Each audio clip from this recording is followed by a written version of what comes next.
Atumei, and 2 others with 326 million naira and $140,000 in cash on Tuesday. While in the meantime, videos showing dirty naira notes, including rotten denominations of 1,000 naira notes, as seen in a trailer of some northern youth, has gone viral.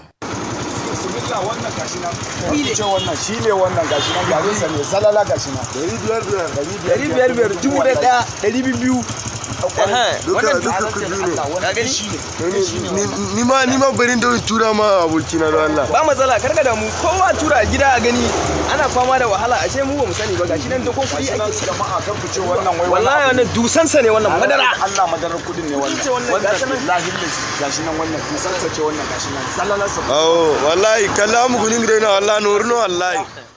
Now, this is quite appalling to see. I mean, this is happening now. I don't know if you've seen some of those videos. I guess people are realizing now that they have to turn in their cash, and they're seeing rotten naira notes. This is so sad in Nigeria, Rufai. I'll read a text from my friend who actually sent me this video. In that video, they were saying that they are not in the north, that is Arewa, and that they are in the south, Kudi. If this was the north, the whole world would have been insulting us. They were transporting goods, and this is their second trailer, and decided to look inside the trailer and realize it was money. Upon seeing what it is, they started complaining badly that they have no money to buy food to eat, and people are starving, while some have been hiding money, 500,000, 1,000 naira notes in cartons. And now they've turned the money into Gary, money Gary. I mean, what are we seeing here? You see, that's why the Gini coefficient in Nigeria is the way it is. The distance between those that have and don't have. Yes. And this is a country that has millions of people, close to 100 million living in poverty. This is a country that people die because of 3,000 naira. Yes. They can't just buy medicine and their children die. This is a country where you have a lot of maternal mortality. Children die before they are 5 years old because we don't have adequate health care. But you can see some people take the commonwealth of this country, stuff it, they'll rather make it room. But I'm not surprised. There used to be a top politician back in the days that they said when he died, in fact, he was a minister in this country, that when he died, there were millions of old notes in his house that he stashed away. One of the richest ministers in the First Republic. So we are seeing all of this, and it's indicative of why resources are being hoarded. Probably maybe this from the vault of some people that had some reasons for the money. This is the policy, and that's why the CBN has been complaining that we need to put everything back into the system. And that's why you can see a House of Rep candidate, or House of Assembly candidate, $140,000 and over 300 million naira. Unbelievable. That's the kind of country we build. People herding the money. And these people are putting back the money, trying to put it in the system or converting it to dollars. And that's why you can see the offshoot in dollar prices. Although some people have argued that that might not be the reason. So for you as a Nigerian, I'd like to ask you again, what does this 2023 election mean to you? When you see things like this? When there are so much people that have, and so many much more people that don't have. All we call for is a fair country. And what will start the process is your PVC.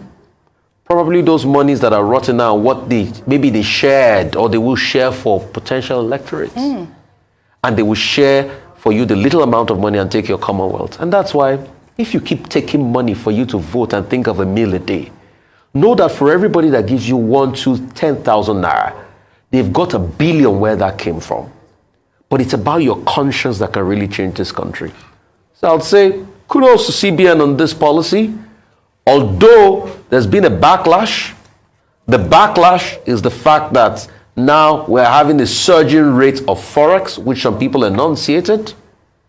But we're beginning to see things for ourselves. And that's why you see the CBN policies, when they put the policies in place, it can't cater to the problem. Just imagine this in private hands. Unacceptable. Dr. Abati. Okay, on this matter, we're dealing with the law. That's the kernel of the matter. Yesterday, we're told that the EFCC in zones 3 and 4 of Abuja raided some Bureau Change, right? Yes. BDCs. Now, everybody must realize that these BDCs are a creation of the law. They were licensed by the CBN to engage in retail forex services.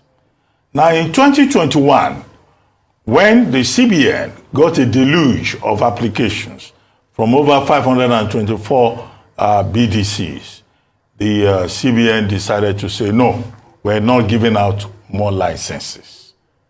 Okay? At another time, the CBN has also had to regulate the conduct of the BDCs. The question, therefore, is this. One, those BDCs that were raided yesterday, are they the licensed ones or the unlicensed ones? If they are licensed BDCs, then they have responsibility to have access to Naira to do the retail service. Absolutely. For which they have been licensed. Otherwise, raiding them would amount to a violation of the law. And don't be surprised if at the end of the day, if they are licensed BDCs, they will go to court and say that they were raided unfairly. Okay? So the second part of it, of course, is that many Nigerians have said, oh, in the face of the policy that the CBN has announced, a lot of people will take their money to the BDCs to look for dollar and all of that. Okay, even if they do so, those BDCs, they are also duty bound to put those 200 naira, 500 naira, 1,000 naira denominations back into the system. And that is why I say that the big issue here is about the law. Are those BDCs, if they are licensed, acting within the province of the law, collecting currency notes? If they are unlicensed, then there may be an issue there. There will be a legitimate reason for the EFCC to raid them. But we have said previously on this program that the policy, the monetary policy that has been introduced by the CBN should not translate into melodramatic behavior on the part of either the EFCC or the NFIU or the CBN. In trying to enforce the regulation, everybody must act within the province of the law. Yes, Dr. That's just the issue. You're absolutely right, because I read another report where it says that one of the EFCC officers was saying that they're arresting them because they want to know the root cause of the scarcity of the dollar. I mean, is that the way to go? That is what